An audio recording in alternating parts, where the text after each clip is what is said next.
અમદાવાદ દુષ્કર્મના આરોપીને પોલીસની ગોળી વાગી. પંચનામા દરમિયાન આરોપીએ ભાગવાનો પ્રયાસ કર્યો હતો.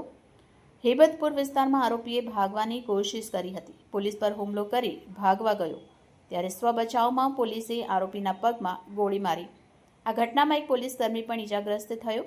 આરોપી ધર્મસિંહને સારવાર માટે ખસેડાયો. આનંદનગર પોલીસે સમગ્ર મામલે વધુ તપાસ હાથ ધરી. રિપોર્ટર સંજયભાઈ ઝાલા, આઝાદ મીડિયા લાઈવ, અમદાવાદ. રેપના બનાવ બનેલો હતો. એમાં અમદાવાદ પોલીસની અને જુદા જુદા ટીમ બનાવીને આરોપી ધરમસિંહ રામશંકરસિંહની ગણતરીને કલાકોમાં ધરપકડ થઈ હતી. તે પછી એને મેડિકલ કરાવીને અને એને ડીએનએ સેમ્પલિંગ પર કરાવી દીધા હતા. અને આરોપીએ ભોગ બનનારના મોબાઈલ પર ચોરાઈ લીધા હતા, જેને માટે હેબતપુર વિસ્તારમાં એના રિકવરી પંચનામા પોલીસ દ્વારા કરવામાં આવતા હતા. એ દરમિયાન પોલીસથી ભાગવા માટે એને પીઆઈ પરમારની જો પિસ્તલ છે, સર્વિસ પિસ્તલ છે, એ ઝૂંટવીને પ્રયત્ન કર્યા. એમાં ઝપાઝપી થઈ અને એ ઝપાઝપીમાં એક પોલીસ કોન્સ્ટેબલને વાગ્યા છે.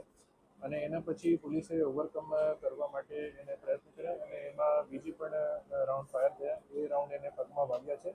પોલીસ કોન્સ્ટેબલ અત્યારે સ્ટેબલ છે અને જો આરોપી છે એની પર સારવાર ચાલુ છે. અને એ પછી બોડકદેવ પોલીસ સ્ટેશનમાં 308 અટેમ્પ્ટ ટુ કલ્પેબલ હોમિસાઇડની આગળની એફઆઈઆરની કામગીરી અત્યારે ચાલુ છે.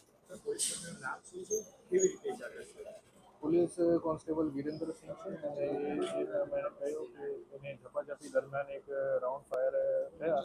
એ રાઉન્ડમાં એને પગમાં વાગ્યા છે અને અત્યારે સ્ટેબલ છે.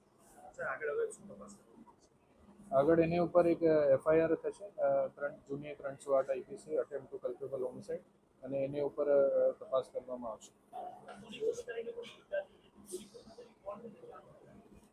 એ પીસી પોલીસ કોન્સ્ટેબલ છે વિરેન્દ્રસિંહ અને એને પગમાં ગોળી વાગી છે. અત્યારે એ સ્ટેબલ છે.